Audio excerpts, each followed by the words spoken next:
My boyfriend built an entire brand around honesty and success while secretly dating me, 3 other women, and a version of myself I invented to expose him. My name is Riley. I am 28 years old, and until 6 months ago, I thought I had found the man I would marry. If you are watching this from anywhere in the world, let me know in the comments where you are tuning in from, because this story is going to hit different depending on whether you have ever trusted someone who turned out to be living a completely different life online. I met Nate at a networking event in downtown Portland. He was 31, charismatic, and had this way of making you feel like you were the only person in the room when he talked to you. He ran a personal brand consulting business helping entrepreneurs build their online presence. His Instagram had 87,000 followers. Every post was curated perfection: sunrise workouts, coffee shop laptop sessions, motivational quotes overlaid on mountain landscapes. His bio read, "Building empires and breaking limits. Founder, visionary, truth teller." That last word should have been my first red flag. For the first year, Nate was everything I thought I wanted. He remembered small details about conversations we had weeks prior. He surprised me with weekend trips to the coast. He wrote me handwritten notes and left them in places he knew I would find them throughout my day. When I got promoted at my marketing firm, he threw me a surprise party with all my friends. When my dad had surgery, Nate drove 4 hours with me to the hospital and stayed the entire weekend, charming the nurses and keeping my mom company while I slept in the waiting room chair. I fell hard. Who would not? But there were things that felt off. Nate never posted about us. Not once. In 2 years of dating, I did not exist on his social media. When I brought it up casually around month 6, he said he wanted to keep his personal life sacred, away from the performance of social media. He said real love does not need validation from strangers on the internet. It sounded romantic at the time. It sounded like he was protecting what we had. I should mention that I am not someone who needs social media attention. I post maybe twice a month, usually photos of my golden retriever or the sourdough bread I have been perfecting during weekends. But as time went on, I started noticing other things. Nate would angle his phone away when texting. He had different notification sounds for different apps, and certain ones made him immediately grab his phone regardless of what we were doing. He traveled for business, constantly, conferences, masterminds, networking events, but the details were always vague. The real turning point came when I ran into his business partner Derek at Whole Foods. Derek seemed surprised to see me. We chatted briefly, and as I was leaving, he said something that stuck with me. Nate is lucky to have someone who understands his lifestyle. Most women would not be cool with his whole setup. What setup? When I asked Nate about it later, he laughed it off. Derek was drunk at a party last week and said some stupid things about relationships. He explained, but Derek had not seemed drunk at Whole Foods at 2 in the afternoon on a Tuesday. I started paying closer attention. Nate's Instagram stories showed him at restaurants. I recognized places we had been together, but the photos were always angled to show just his meal, just his drink, just his hands holding a coffee cup. He would post about being grateful for deep conversations and authentic connections while sitting across from me, never mentioning who he was actually with. Then came Denver.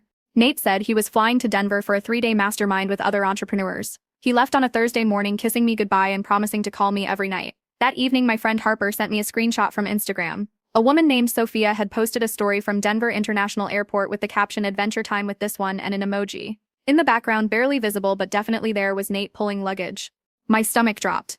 I checked Sophia's profile. She was 25, blonde, worked as a lifestyle blogger. Her feed was full of yoga poses, smoothie bowls, and motivational quotes. And if you looked closely at her posts from the past few months, there were details that matched up with Nate's travels. Same conference in Austin. Same retreat in Sedona. Same coffee shop in Seattle.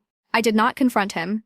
Not yet. Instead, I did something that I am not proud of but would do again in a heartbeat. I created a fake Instagram account. I named her Aubrey Matthews. I used photos from a stock photography site, a brunette woman in her late 20s with warm eyes and a genuine smile. I built her entire persona over the course of a week. Aubrey was a freelance graphic designer from San Francisco, new to Portland, interested in entrepreneurship and personal development. She posted quotes about growth mindset. She shared photos of pour-over coffee and MacBook aesthetics. She was exactly the kind of woman Nate would notice.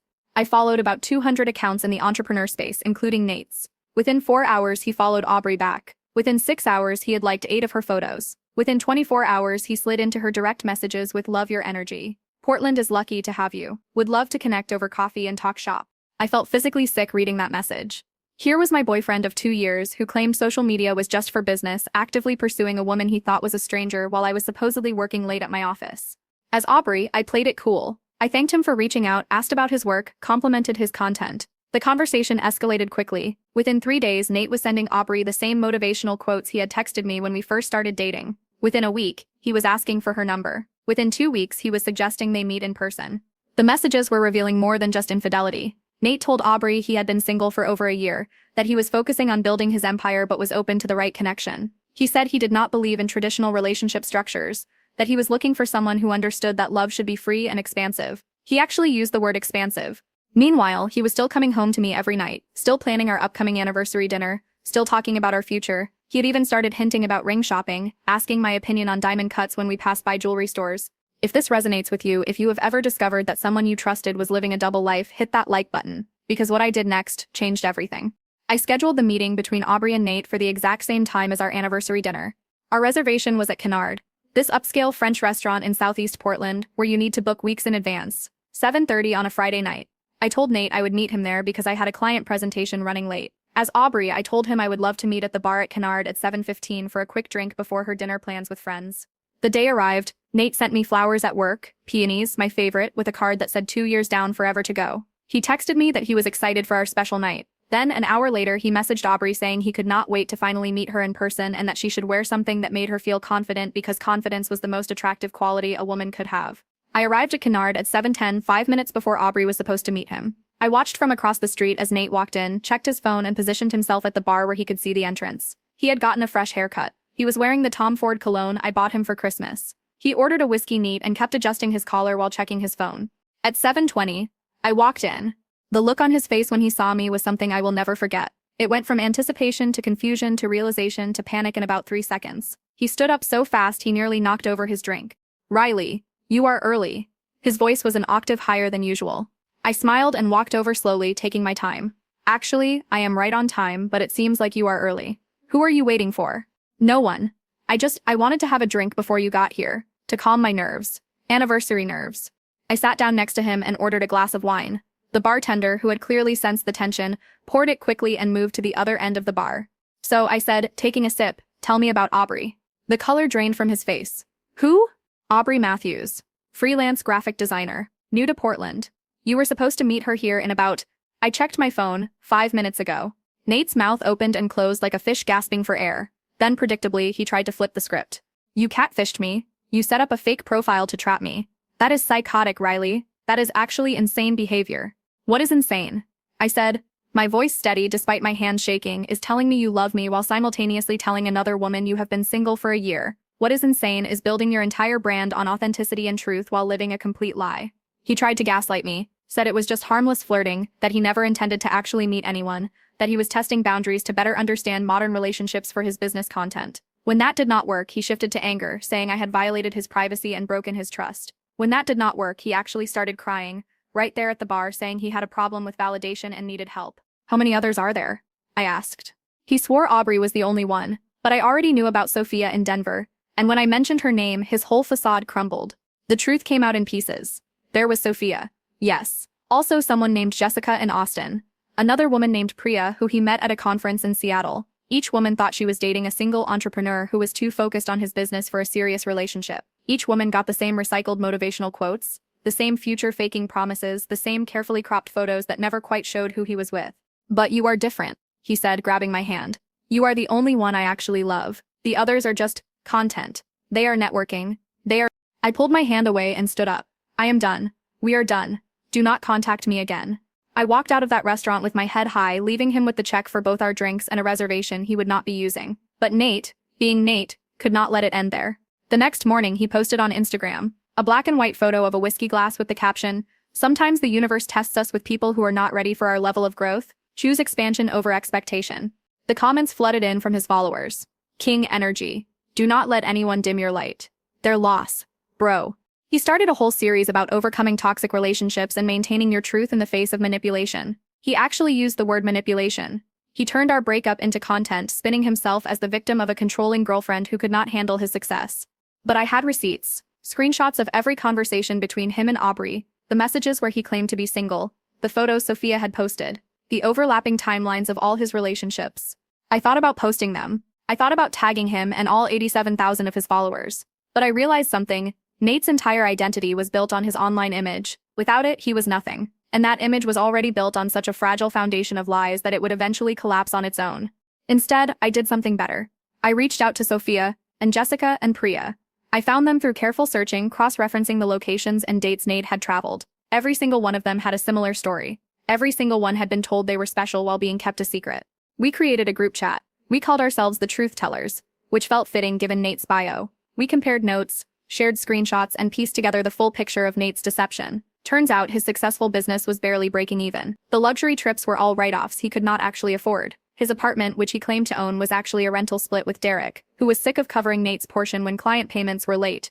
Sophia was the first to go public. She posted a simple Instagram story: "When someone tells you they are a truth teller, ask them whose truth they are telling." She did not name Nate directly, but her followers knew. They had seen her post from Denver, from Austin, from all the places that mysteriously aligned with a certain entrepreneur's travel schedule.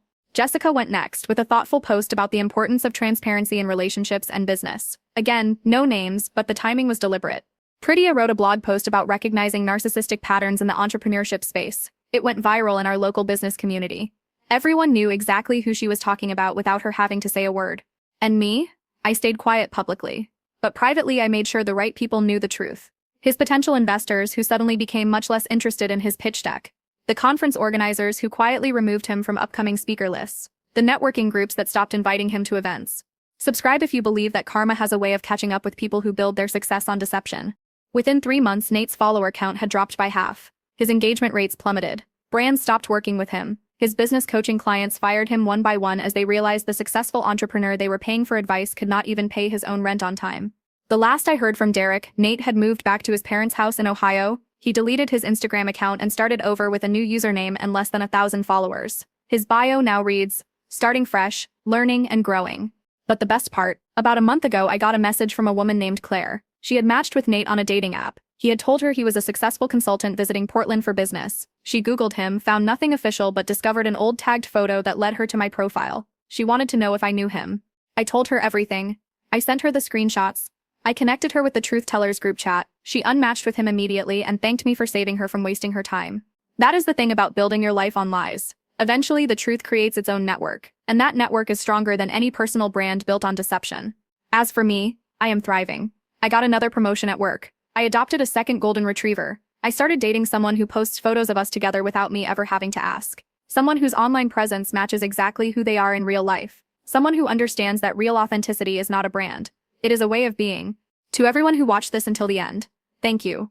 Thank you for listening to my story. Thank you for being part of a community that values truth over performance. And thank you for reminding me that the right people will love you for exactly who you are, not for who you pretend to be on the internet.